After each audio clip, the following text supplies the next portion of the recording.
Jonathan Smith adalah nama yang hampir semua jemaat di kota kecil Wetherby, Yorkshire, kenal. Ia adalah sosok yang sering tampil di mimbar gereja tua di pusat kota, berbicara dengan suara tenang namun penuh keyakinan. Jika ia berjalan di jalanan pada hari Sabtu pagi, banyak orang yang menyapanya, entah sekadar melambaikan tangan atau menanyakan kabarnya. Sejak usia 27 tahun, Jonathan sudah menjadi pemuka agama. Saat itu, ia adalah lulusan teologi yang penuh semangat, dengan rambut hitam yang selalu rapi dan kemeja yang licin seperti baru keluar dari setrika. Ia percaya betul pada tugasnya, atau setidaknya ia pikir begitu. Bagi sebagian besar jemaat, ia bukan hanya seorang pemuka agama, tapi juga tempat bertanya, tempat curhat, dan bahkan tempat mereka menitipkan rahasia yang tidak pernah mereka bagikan kepada pasangan atau keluarga. Hari-hari Jonathan penuh dengan rutinitas yang hampir selalu sama. Pagi ia bangun sebelum matahari terbit, duduk di meja kecil di dapurnya, membuka Alkitab, dan mempersiapkan catatan khotbah untuk minggu depan. Siangnya, ia mengunjungi rumah jemaat yang sakit, menemani keluarga yang sedang berduka, atau menghadiri rapat gereja yang biasanya membicarakan perbaikan bangku, pembelian lilin, atau dana kegiatan sosial. Sore hingga malam, ia terkadang diundang untuk makan malam bersama keluarga jemaat. Semua terasa teratur. Semua terlihat benar. Orang-orang menghormatinya.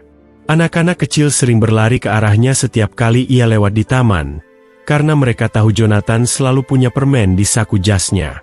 Para orang tua merasa nyaman bercerita padanya, bahkan tentang masalah keluarga yang tidak mereka bicarakan kepada siapapun. Bahkan ada seorang ibu tua yang setiap kali melihat Jonathan lewat, langsung membuatkan teh panas dan mengundangnya masuk, meski Jonathan hanya sedang berjalan menuju toko roti. Tapi, di balik senyum ramah itu, ada sesuatu yang tidak terlihat. Saat pintu rumahnya tertutup, dan ia duduk sendirian di kursi rotan di ruang tamu, Jonathan sering merasa ada ruang kosong yang menganga di dalam dirinya. Ruang itu seperti lubang yang tak pernah terisi. Tak peduli berapa banyak doa yang ia pimpin atau berapa banyak jemaat yang mengucapkan terima kasih padanya. Kadang, saat ia sedang memimpin ibadah, ia memandang ke arah jemaatnya yang duduk rapi, mendengarkan setiap kata yang ia ucapkan. Mereka percaya padanya. Mereka percaya pada kata-kata yang keluar dari mulutnya. Dan disitulah muncul perasaan aneh, pertanyaan yang selama ini ia coba abaikan. Apakah aku benar-benar percaya pada semua yang aku katakan? Ia tidak berani membicarakan ini pada siapapun. Bagi orang-orang, Jonathan adalah simbol iman yang teguh. Jika ia menunjukkan sedikit saja keraguan, itu akan seperti gempa yang mengguncang keyakinan banyak orang. Maka, setiap kali rasa kosong itu muncul, ia menekannya jauh-jauh. Ia berkata pada dirinya sendiri bahwa ini hanyalah ujian, dan ujian itu akan hilang seiring waktu. Tapi waktu terus berjalan, dan ruang kosong itu malah semakin besar. Satu malam di bulan Desember, setelah menghadiri perayaan Natal yang meriah di gereja, Jonathan pulang sendirian. Jalanan basah karena hujan, lampu-lampu jalan memantul di genangan air. Ia melewati jendela-jendela rumah yang hangat dengan cahaya oranye dari lampu dalam. Dari balik kaca, ia melihat keluarga-keluarga yang tertawa bersama, makan malam, atau sekadar duduk menonton televisi. Ia sadar, di tengah semua itu, ia merasa terasing. Bukan karena ia tak punya teman, tapi karena ada sesuatu di dalam dirinya yang belum ia temukan. Jonathan, kamu ini beruntung, kata banyak orang padanya. Kamu punya kehidupan yang terhormat. Semua orang menyukaimu. Ia hanya tersenyum setiap kali mendengarnya. Mereka tidak tahu, di balik rasa hormat itu, ada kebingungan yang ia simpan rapat-rapat. Kehidupan sebagai pemuka agama memberinya stabilitas. Gaji cukup untuk hidup, rumah yang nyaman, dan nama baik di masyarakat. Tapi setiap kali ia berbaring di tempat tidur, pikirannya kembali pada pertanyaan-pertanyaan yang ia hindari. Ia teringat saat masih kuliah dulu, ada dosen yang pernah berkata, iman itu bukan hanya tentang menghafal dan mengajarkan. Iman itu harus ditemukan, diuji, dan dibuktikan. Waktu itu Jonathan menganggap kata-kata itu puitis, tapi kini ia mulai merasa itu mungkin benar. Puncaknya, pada suatu sore di awal musim semi, seorang pemuda dari jemaatnya datang dan bertanya, "Pastor, apa yang membuat Bapak yakin bahwa semua yang Bapak ajarkan itu benar?" Pertanyaan itu sederhana, bahkan polos. Tapi entah mengapa, Jonathan merasa seperti ada palu yang memukul keras dadanya. Ia menjawab dengan kalimat yang sudah ratusan kali ia ucapkan sebelumnya. Namun untuk pertama kalinya, kata-kata itu terasa hampa di telinganya sendiri. Hari itu, setelah pemuda itu pulang, Jonathan duduk lama di mejanya. Ia menatap salib kayu kecil di rak buku, lalu menutup matanya. Ada rasa takut. Takut kalau ia menemukan bahwa apa yang ia yakini selama ini hanya setengah kebenaran. Takut kalau ia harus meninggalkan semua yang sudah ia bangun. Tapi ada juga rasa penasaran yang menggerogoti, seperti seseorang yang ingin membuka pintu yang terkunci meski tak tahu apa yang ada di baliknya. Itulah kehidupan Jonathan di mata orang lain, terhormat, stabil, dan penuh makna. Tapi di dalam dirinya, sebuah pertarungan kecil mulai terbentuk. Ia tidak tahu saat itu bahwa pertarungan ini akan membawanya jauh melampaui batas yang pernah ia bayangkan. Yang ia tahu, hidupnya tidak akan selamanya berjalan dalam garis lurus yang rapi. Karena, di balik semua penghormatan itu, Jonathan Smith sedang berada di ambang sebuah perjalanan yang akan mengubah segalanya. Keraguan itu tidak datang seperti petir yang menyambar tiba-tiba. Ia datang pelan-pelan, seperti hujan yang awalnya hanya gerimis lalu berubah menjadi badai. Jonathan mulai merasakannya dalam momen-momen kecil yang sebelumnya ia anggap sepele. Suatu minggu pagi, ia berdiri di mimbar gereja, memandang jemaat yang memenuhi bangku-bangku kayu tua. Bau lilin yang terbakar memenuhi ruangan, suara denting piano mengiringi nyanyian pujian. Di hadapannya, puluhan pasang mata menatap, menunggu ia bicara. Jonathan membuka catatan khotbahnya, membaca ayat-ayat yang sudah ia hafal di luar kepala. Suaranya mengalun tenang, kalimat demi kalimat mengalir. Jemaat mengangguk-angguk, beberapa meneteskan air mata. Tapi di tengah-tengah kalimat, pikirannya melayang. Apakah aku benar-benar merasakan apa yang aku ucapkan? Pertanyaan itu seperti jarum yang menusuk, mengganggu konsentrasinya. Ia cepat-cepat menepisnya, melanjutkan khotbah hingga selesai. Namun, setelah ibadah usai, rasa itu tetap ada. Beberapa hari kemudian, seorang ibu dari jemaatnya mengundangnya makan malam. Meja penuh dengan hidangan hangat, percakapan mengalir ringan.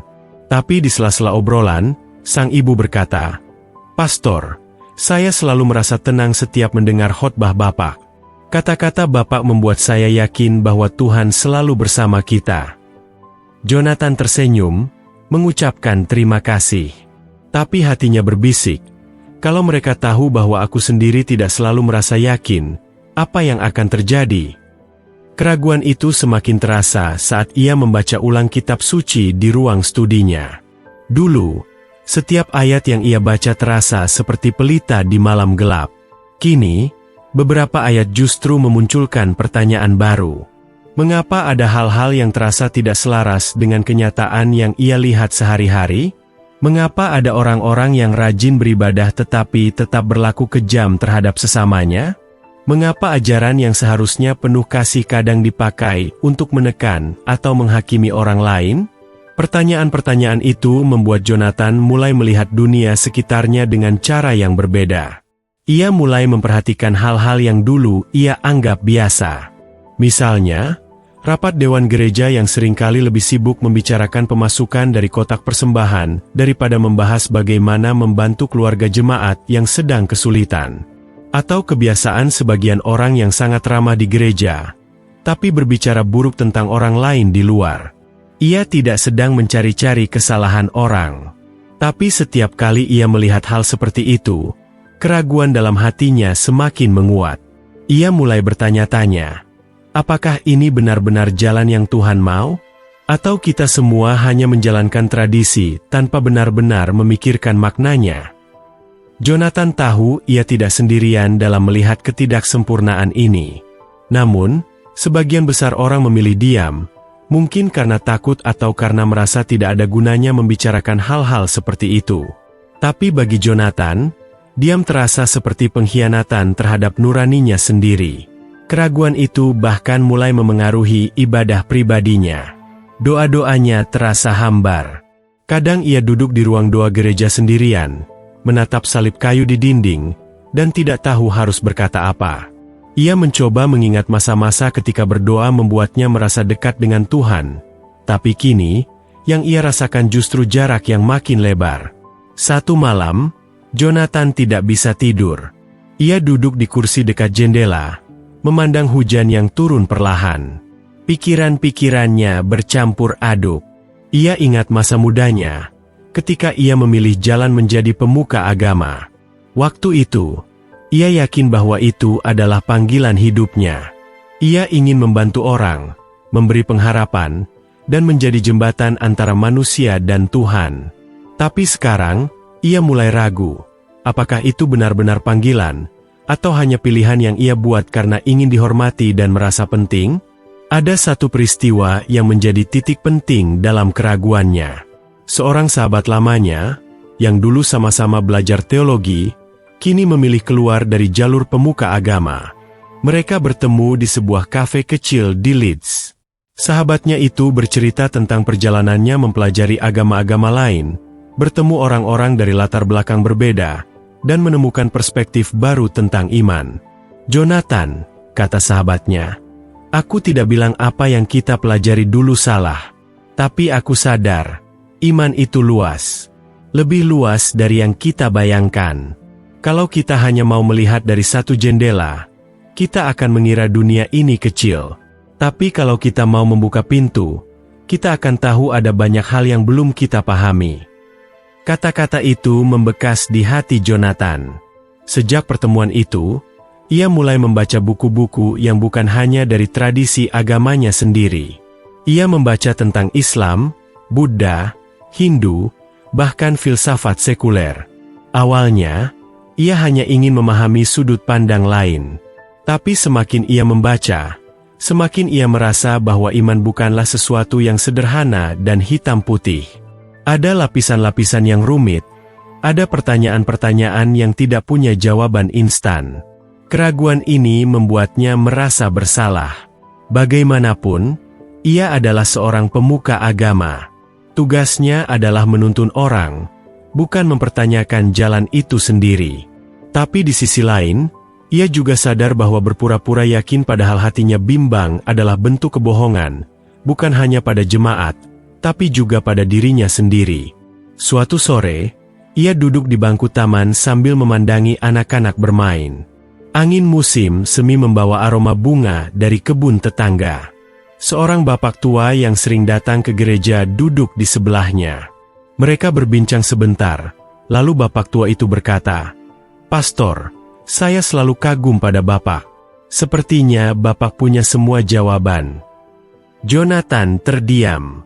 Ia tidak punya keberanian untuk berkata bahwa sebenarnya ia punya lebih banyak pertanyaan daripada jawaban. Ia hanya tersenyum, meski senyum itu terasa seperti topeng. Hari-hari berikutnya, keraguan itu tidak lagi bersembunyi. Ia mulai muncul di mimbar, di meja makan, di ruang doa, bahkan dalam mimpi-mimpinya. Jonathan tahu, ia tidak bisa terus hidup seperti ini. Ia harus mencari jawaban. Tapi ia juga tahu, perjalanan itu mungkin akan membawanya meninggalkan kehidupan yang selama ini ia jalani. Keraguan pertama itu, yang awalnya hanya seperti bisikan kecil, kini telah menjadi panggilan yang sulit diabaikan. Dan entah ia mau atau tidak, Jonathan harus menjawab panggilan itu. Bagi sebagian orang, meninggalkan rutinitas yang nyaman adalah hal gila. Tapi bagi Jonathan, terus bertahan di dalamnya sambil memelihara keraguan yang makin besar terasa lebih gila lagi. Keputusan itu datang pada suatu pagi di awal musim panas. Ia duduk di meja dapurnya, secangkir teh hitam mengepulkan uap di depannya. Di luar, burung-burung berkicau riang. Tapi suasana hatinya justru berat. Setelah berhari-hari memikirkan langkah selanjutnya, ia menulis sebuah surat untuk Dewan Gereja. Surat itu singkat. Ia mengundurkan diri sebagai pemuka agama, efektif dalam 2 minggu ke depan. Tidak ada penjelasan panjang. Ia tahu, penjelasan seperti itu akan memicu banyak pertanyaan yang belum siap ia jawab. Hari ia menyerahkan surat itu, ruangan rapat gereja terasa hening. Beberapa anggota dewan terkejut, beberapa mencoba membujuknya untuk mengubah keputusan. Ada yang mengira ia lelah dan butuh cuti. Ada yang khawatir kabar ini akan mengejutkan jemaat. Jonathan hanya berkata bahwa ia perlu waktu untuk merenung dan mencari arah hidupnya. 2 minggu kemudian, ia berdiri di mimbar untuk terakhir kalinya sebagai pemuka agama. Jemaat memenuhi ruangan. Sebagian tidak tahu ini adalah khotbah perpisahan. Ia tidak membicarakan alasan pengunduran dirinya secara langsung. Ia hanya berkata, "Kadang, untuk benar-benar memahami apa yang kita imani, kita perlu berjalan lebih jauh. Saya akan melakukan perjalanan itu." Setelah ibadah selesai, banyak yang memeluknya. Ada yang menangis, ada yang mendoakan, ada pula yang hanya terdiam. Beberapa memandangnya dengan bingung, seakan tidak mengerti mengapa seorang pemuka agama yang begitu dihormati mau meninggalkan semuanya. Langkah awal perjalanannya dimulai di London. Ia menyewa kamar kecil di sebuah penginapan sederhana dekat King's Cross. Dari sana, ia mulai mengunjungi berbagai tempat ibadah, masjid, sinagoga, kuil Hindu, vihara Buddha. Ia datang bukan untuk membandingkan, tapi untuk mendengarkan. Di sebuah masjid di East London, ia duduk di belakang, mendengarkan khotbah Jumat yang disampaikan dalam bahasa Inggris dengan sisipan ayat-ayat Arab. Ia terkesima dengan cara jamaah menyambutnya meski tahu ia bukan Muslim.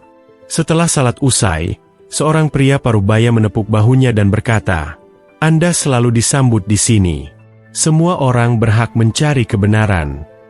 Di sebuah kuil Hindu di Leicester, ia berbincang dengan seorang pendeta muda yang menjelaskan filosofi karma dan dharma.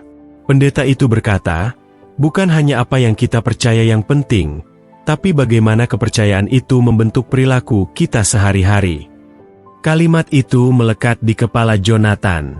Ia juga menghabiskan waktu di perpustakaan besar British Library, membaca kitab suci dari berbagai tradisi, juga buku-buku filsafat. Ia mulai melihat pola yang menarik. Meskipun berbeda bahasa, simbol, dan cara ibadah, ada tema besar yang sama, tentang kasih, kejujuran, dan mencari kedamaian. Namun, perjalanan ini bukan hanya tentang membaca dan belajar. Ia juga menemui orang-orang yang menjalankan imannya dengan tulus di tengah kesulitan. Di Marrakesh, Maroko, ia bertemu Fatima, seorang janda yang menghidupi 3 anaknya dengan berjualan roti di pasar. Fatima tidak hanya bekerja keras, tetapi juga membagi sebagian penghasilannya untuk membantu tetangga yang lebih miskin. "Kalau kita punya cukup untuk makan hari ini," kata Fatima, "itu berarti kita punya cukup untuk berbagi." Jonathan terdiam lama setelah mendengar itu. Di Bangkok, ia bertemu seorang biksu muda yang meninggalkan keluarga kaya untuk hidup sederhana di vihara. Ketika Jonathan bertanya mengapa ia memilih jalan itu, biksu itu hanya tersenyum. "Ketenangan bukan datang dari apa yang kita punya, tapi dari apa yang kita lepaskan."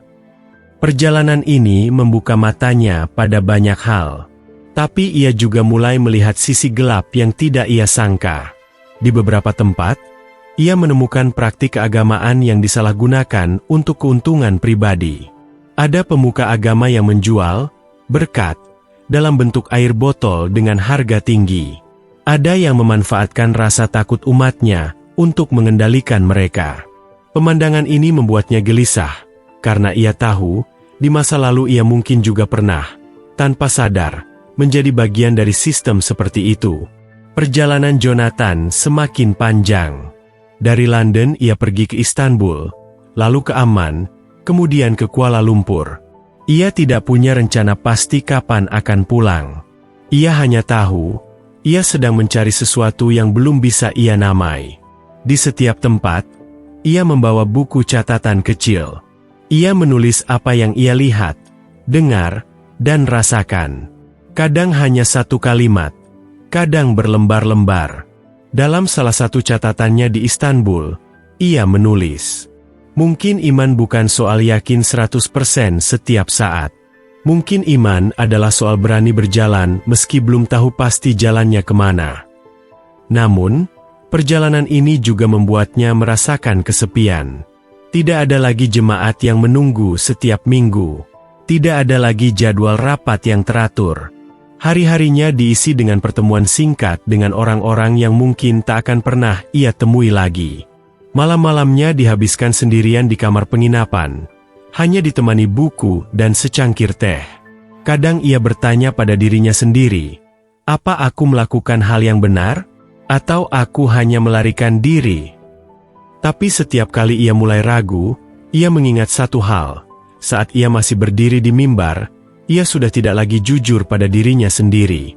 Ia tahu, jika ia terus bertahan di sana tanpa mencari jawaban, ia akan hidup dengan rasa bersalah seumur hidup. Langkah awal ini belum memberi semua jawaban. Tapi setidaknya, ia sudah keluar dari lingkaran rutinitas yang selama ini menahannya. Ia mulai melihat dunia dengan mata yang lebih terbuka, meski masih banyak yang belum ia mengerti. Jonathan tidak tahu bahwa perjalanan ini akan membawanya pada dilema moral yang jauh lebih berat dari sekadar keraguan pribadi. Tapi untuk saat itu, ia memilih untuk terus berjalan, satu langkah demi satu langkah, ke arah yang belum ia ketahui. Dan di suatu tempat yang jauh di depan, tanpa ia sadari, seseorang sedang menunggu untuk memberinya pelajaran hidup yang akan mengubah segalanya. Perjalanan Jonathan yang awalnya penuh rasa ingin tahu mulai menunjukkan sisi yang berbeda, lebih gelap, lebih berat. Ia sudah melihat banyak keindahan dalam iman orang-orang yang tulus. Tapi ia juga mulai melihat bagaimana iman bisa disalahgunakan. Semua itu mulai terasa jelas ketika ia berada di sebuah kota kecil di Asia Tenggara. Ia menginap di rumah seorang kenalan yang bekerja sebagai guru bahasa Inggris. Suatu malam, guru itu mengajaknya menghadiri sebuah acara keagamaan besar yang dipimpin seorang tokoh terkenal di daerah tersebut. Ratusan orang datang, duduk berdesakan, mendengarkan khotbah penuh semangat. Awalnya, Jonathan terkesan. Tokoh itu pandai berbicara, penuh energi, dan memotivasi banyak orang. Tapi lama-lama, isi khotbahnya bergeser. Ia mulai mengajak jemaat memberikan persembahan iman dalam jumlah besar, dengan janji bahwa Tuhan akan melipat gandakan rezeki mereka. Semakin besar jumlah yang diberikan, semakin besar berkat yang dijanjikan. Jonathan melihat ibu-ibu sederhana mengeluarkan uang dari dompet mereka. Bahkan ada yang menyerahkan perhiasan. Beberapa terlihat ragu, tapi tetap maju ke depan. Semua itu disambut tepuk tangan dan doa keras dari pemimpin acara. Di kepalanya, Jonathan teringat masa-masa ia memimpin gerejanya dulu. Ia memang tidak pernah meminta uang dengan janji seperti itu, tapi ia sadar, kadang ia juga memanfaatkan rasa percaya jemaat untuk memastikan gereja tetap berjalan. Saat itu, ia membenarkannya dengan alasan demi pelayanan. Tapi sekarang, melihat kejadian ini, ia merasa tidak nyaman. Setelah acara selesai, ia berbicara dengan seorang pria parubaya yang hadir malam itu. Pria itu tersenyum puas. "Saya sudah serahkan semua tabungan saya. Saya percaya Tuhan akan memberkati." Jonathan tidak tega merusak keyakinan pria itu, tapi ia juga tahu, tidak ada jaminan bahwa hidupnya akan langsung membaik hanya karena memberikan uang. Peristiwa seperti itu tidak hanya ia lihat sekali. Di Istanbul, ia menghadiri sebuah pertemuan agama di mana pemimpin kelompoknya menggunakan ayat-ayat suci untuk mendorong pengikutnya mematuhi semua perintahnya tanpa pertanyaan. Di Marrakesh, ia mendengar cerita tentang seorang tokoh agama yang mengendalikan politik lokal dengan menggunakan pengaruh spiritualnya. Jonathan mulai gelisah. Ia sadar, kekuasaan spiritual bisa sama berbahayanya dengan kekuasaan politik atau ekonomi.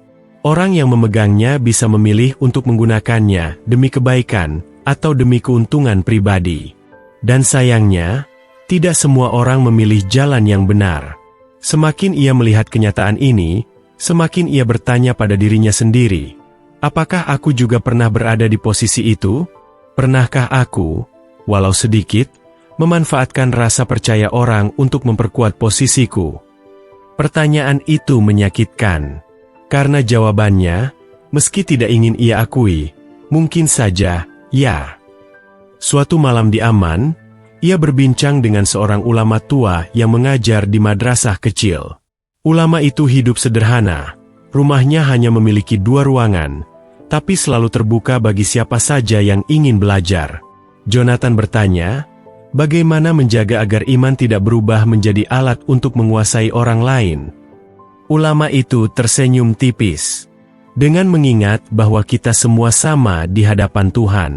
Pemuka agama bukan atasan umat, hanya pelayan. Saat kita lupa itu, kita mulai mencuri tempat Tuhan di hati orang. Kalimat itu seperti menampar Jonathan. Ia sadar, selama ini ia memang merasa punya tanggung jawab memimpin, tapi kadang, tanpa sadar, ia juga menikmati posisi dihormati itu terlalu banyak. Meski begitu, melawan kegelapan yang ia lihat tidak mudah. Jonathan bukanlah sosok yang suka konfrontasi. Ia jarang sekali menegur langsung, apalagi menantang tokoh agama yang punya banyak pengikut. Ia hanya bisa menulis pengalamannya di buku catatan, mencoba memprosesnya sendiri. Tapi di Kuala Lumpur, ia terjebak dalam situasi yang memaksanya mengambil sikap. Ia menghadiri sebuah diskusi terbuka yang membahas toleransi antar agama. Awalnya, suasana berjalan baik. Namun, seorang peserta mulai menyebarkan pandangan bahwa hanya kelompoknya yang benar dan semua yang lain sesat. Ia melontarkan kata-kata kasar pada beberapa peserta lain. Jonathan duduk diam, mencoba menahan diri. Tapi ketika melihat seorang remaja perempuan di pojok ruangan mulai menangis karena diserang secara verbal, ia bangkit. "Maaf," katanya dengan suara tegas. "Tapi keyakinan tidak seharusnya membuat kita merendahkan orang lain. Kalau kita yakin pada kebenaran kita, itu seharusnya membuat kita rendah hati, bukan sombong." Ruangan mendadak hening. Beberapa orang setuju, tapi ada juga yang menatapnya tajam. Setelah acara bubar, seorang peserta menghampirinya dan berkata, "Kamu berani sekali bicara seperti itu. Tidak banyak orang yang mau melawan." Jonathan pulang malam itu dengan campuran rasa lega dan takut. Lega karena ia akhirnya bersuara. Takut karena ia tahu, bersuara melawan orang yang berkuasa, apalagi di ranah agama, bisa menimbulkan masalah. Di titik ini, Jonathan mulai sadar bahwa perjalanannya bukan hanya tentang mencari jawaban untuk dirinya sendiri. Ia juga harus belajar membedakan antara iman yang murni dan iman yang sudah terdistorsi oleh ambisi manusia. Namun, memahami saja tidak cukup. Ia mulai merasa bahwa suatu hari nanti, ia harus memilih, apakah ia akan diam dan hanya menjadi pengamat, atau ia akan ikut melawan kegelapan itu meski risikonya besar. Ia belum tahu apa jawabannya. Tapi jauh di lubuk hatinya, ia mulai merasa, kalaupun ia menemukan iman sejati, iman itu pasti mengajarkan keberanian untuk membela yang benar. Dan ia tidak tahu, dalam waktu dekat, ia akan bertemu seseorang yang akan menunjukkan padanya arti keberanian itu dengan cara yang tidak pernah ia bayangkan sebelumnya. Setelah berbulan-bulan berpindah dari satu negara ke negara lain, Jonathan tiba di sebuah kota kecil di utara Yordania bernama Ajloun. Kota itu tenang, dikelilingi perbukitan hijau, dengan udara segar yang membuatnya merasa seolah berada di desa pedalaman Inggris, meski budaya dan bahasanya sama sekali berbeda. Ia datang ke sana karena undangan seorang teman lama yang bekerja di sebuah lembaga kemanusiaan. Temannya bilang, ada seorang pemuka agama yang unik, seseorang yang memimpin masjid kecil, tapi lebih dikenal karena pekerjaannya membantu siapa saja yang membutuhkan, tanpa peduli latar belakang agama atau kebangsaan.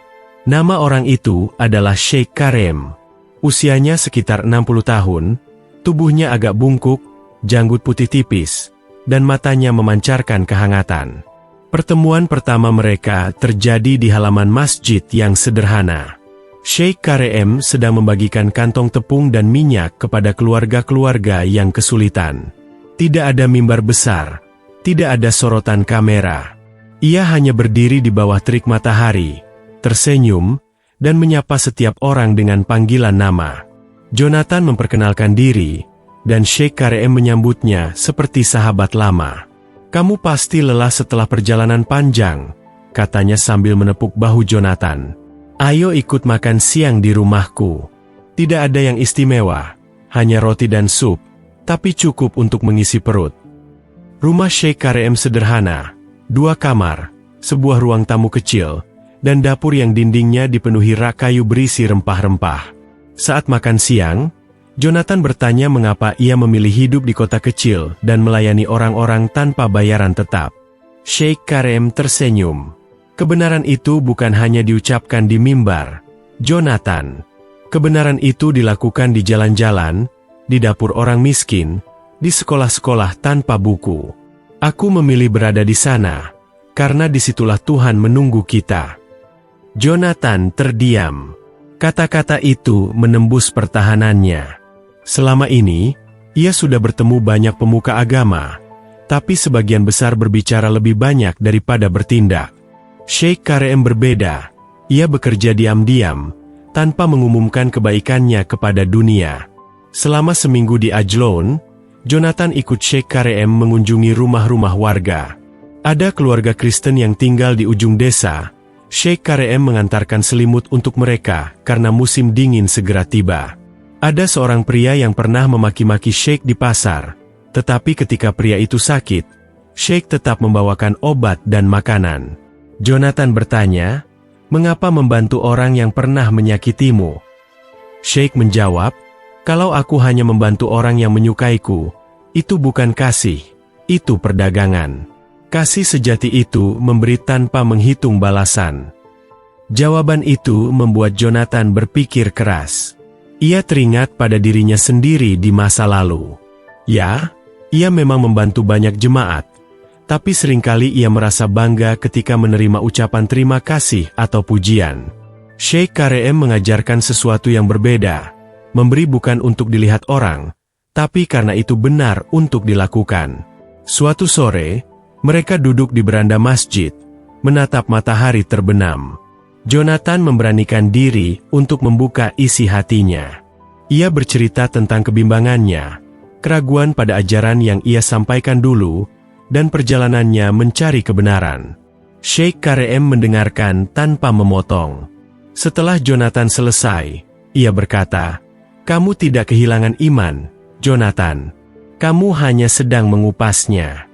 Iman itu seperti bawang, kulit luarnya kadang penuh hiasan, tradisi, atau kebanggaan diri. Tapi kalau kita berani mengupas, kita akan menemukan inti yang murni. Masalahnya, proses itu membuat kita menangis." Jonathan tertawa kecil, tapi matanya basah. Ia tidak pernah memikirkan iman seperti itu. Sheikh melanjutkan, "Kamu akan bertemu orang-orang yang memanfaatkan agama untuk keuntungan sendiri. Kamu akan melihat kemunafikan, bahkan di tempat yang suci. Tapi itu tidak berarti kebenaran tidak ada. Kebenaran itu tetap ada, meski disembunyikan oleh lapisan-lapisan ego manusia. Tugas kita adalah menyingkirkan lapisan itu, di hati orang lain, tapi terutama di hati kita sendiri." Malam terakhir sebelum Jonathan melanjutkan perjalanan, Sheikh Karem memberinya sebuah buku kecil. Sampulnya polos, hanya ada tulisan tangan di pojok, "Diari Kebaikan." Di dalamnya ada puluhan catatan singkat tentang orang-orang yang pernah Sheikh bantu, lengkap dengan tanggal dan cerita singkat. Tidak ada satupun nama orang yang memberi bantuan, hanya penerimanya yang disebut. "Buku ini bukan untuk mengingatkanmu siapa yang sudah kau tolong," kata Sheikh, "tapi untuk mengingatkanmu bahwa setiap hari selalu ada kesempatan untuk berbuat baik. Kalau suatu hari kamu lupa arah, buka buku ini, dan lihat apakah kamu masih menulis sesuatu di dalamnya." Jonathan menerima buku itu dengan hati bergetar. Bukan karena harganya, buku itu murah dan lusuh, tapi karena makna yang dibawanya. Keesokan paginya, Jonathan meninggalkan Ajloun dengan hati yang terasa berbeda. Ia belum menemukan semua jawaban, tapi ia menemukan satu hal yang pasti. Iman sejati tidak diukur dari seberapa banyak ayat yang dihafal, seberapa sering seseorang memimpin ibadah, atau seberapa besar pengaruhnya di mata orang lain. Iman sejati diukur dari ketulusan dan keberanian untuk mengasihi tanpa pamrih. Pertemuan dengan Sheikh Kareem menjadi titik balik. Ia mulai melihat bahwa perjalanannya bukan hanya tentang mencari kebenaran di luar dirinya, tapi juga membersihkan niat di dalam dirinya. Dan meski ia tidak tahu, benih yang ditanam Sheikh hari itu akan bertumbuh menjadi keputusan terbesar dalam hidupnya. Keputusan yang akan membuatnya kehilangan banyak hal, tapi juga menemukan sesuatu yang lebih berharga dari semua yang pernah ia miliki. Beberapa minggu setelah meninggalkan Ajloun, Jonathan tiba di Istanbul. Kota itu ramai, penuh suara azan yang bergema dari menara-menara masjid, bercampur dengan hiruk-pikuk pasar dan lalu lintas. Seharusnya ia merasa bersemangat, namun justru keraguan kembali menghantuinya. Ia mulai bertanya-tanya, apakah yang ia jalani ini hanya sebuah pelarian? Apakah ia benar-benar mencari kebenaran? Atau hanya berusaha lari dari masa lalu yang pahit? Suatu malam, ia duduk di tepi Selat Bosporus, menatap lampu-lampu kota yang berkelip di kejauhan. Ingatan tentang masa lalunya datang bergelombang, mimbar gereja, jemaat yang mempercayainya, dan kata-kata khotbah yang dulu ia ucapkan dengan penuh keyakinan. Ia merasa seperti pengkhianat, bukan hanya pada jemaatnya, tapi juga pada dirinya sendiri. Di tengah pergolakan batin itu, Jonathan menerima sebuah email dari salah satu mantan jemaatnya. Isinya singkat, tapi menusuk. Kami dengar kau meninggalkan panggilanmu. Apa yang sebenarnya kau cari, Jonathan? Apakah kau sudah melupakan Tuhan? Kalimat itu membuat dadanya sesak. Ia tidak tahu harus menjawab apa.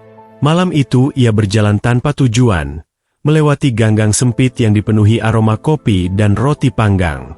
Di sebuah kafe kecil, ia duduk sendirian, memandangi buku diari kebaikan pemberian Sheikh Kareem. Halaman-halaman kosongnya seperti menantang, seolah berkata bahwa pencariannya belum berakhir, bahwa ia harus terus melangkah meski tidak tahu kemana. Namun di lubuk hatinya, Jonathan tahu, ujian terbesar bukanlah menemukan kebenaran, tapi berani menerima kemana kebenaran itu akan membawanya, meski harus mengorbankan segalanya. Musim semi mulai menyapu Istanbul. Udara yang dulu dingin perlahan menghangat, dan bunga-bunga mulai bermekaran di taman kota. Di tengah suasana itu, Jonathan merasakan sebuah kejernihan baru yang sulit dijelaskan. Ia mulai menghabiskan pagi di sebuah perpustakaan tua dekat Masjid Sulimaniye, membaca kitab-kitab berbagai agama. Tidak lagi dengan niat membuktikan mana yang benar atau salah, tapi dengan rasa ingin tahu yang tulus. Suatu hari, ia bertemu kembali dengan Sheikh Kareem yang sedang berkunjung ke Istanbul. Mereka duduk di bangku taman, memandang anak-anak berlarian sambil tertawa. Jonathan, kata Sheikh Kareem, iman sejati bukanlah soal berpihak pada satu label atau memenangkan perdebatan. Iman sejati adalah ketika hatimu mampu memberi kasih pada siapa saja, bahkan pada orang yang berbeda pandangan denganmu. Kalimat itu mengguncang Jonathan. Selama ini, ia terlalu sibuk mencari jawaban yang pasti, tapi lupa bahwa kasih dan empati adalah inti dari semua ajaran yang ia pelajari. Malam itu, ia menulis di diari kebaikan untuk pertama kalinya. Hari ini aku belajar bahwa iman bukanlah bendera untuk diacungkan, tapi cahaya untuk menerangi jalan, termasuk jalan orang lain.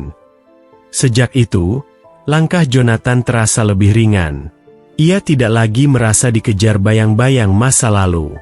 Ia mulai mengunjungi panti asuhan, membantu orang asing di jalan, dan berbicara dengan siapapun yang mau berbagi cerita. Ia tahu perjalanannya belum selesai, tapi kini ia berjalan dengan keyakinan yang berbeda, keyakinan yang lahir dari hati, bukan dari mimbar. Jonathan pulang ke Inggris setelah berbulan-bulan berkeliling dunia. Ia merasa siap untuk membagikan kisahnya, bukan sebagai ceramah, tapi sebagai pengalaman pribadi. Ia mengundang teman-teman lama, beberapa jemaat, dan wartawan lokal untuk hadir di sebuah pertemuan kecil di aula komunitas. Namun, kabar itu justru memicu gosip. Media menulis judul sensasional, "Mantan pendeta cari sorotan lewat perubahan iman." Beberapa jemaat lama menuduhnya memanfaatkan perjalanannya demi popularitas. Awalnya Jonathan terpukul. "Aku hanya ingin berbagi. Mengapa mereka mengira aku punya maksud tersembunyi?" pikirnya. Sheikh Karem yang mendengar kabar itu menasihatinya lewat telepon. "Jonathan, ketulusan tidak selalu diakui oleh dunia. Buktikan dengan tindakan, bukan kata-kata." Malam sebelum acara, Jonathan membuat keputusan mengejutkan. Ia membatalkan pidato yang sudah disiapkan berhari-hari. Sebagai gantinya, ia menyerahkan seluruh dana acara dan sumbangan tamu kepada panti asuhan yang selama ini ia kunjungi diam-diam. Ketika hari itu tiba, para tamu menunggu ia berbicara. Jonathan hanya berdiri sebentar di panggung dan berkata, "Aku tak akan bercerita panjang hari ini. Iman sejati bukan untuk diperdebatkan atau dipertontonkan. Aku hanya ingin kita semua ingat bahwa kebaikan tidak butuh panggung." Lalu ia turun, meninggalkan aula dalam hening. Beberapa orang kecewa, tapi banyak yang terdiam, merenung. Di luar, Jonathan berjalan pulang sendirian. Namun untuk pertama kalinya, ia merasa bebas. Ia sadar, perjalanan ini tidak berakhir di sini. Iman sejati, baginya, adalah terus berjalan di jalan kebaikan, meski tak seorang pun melihat.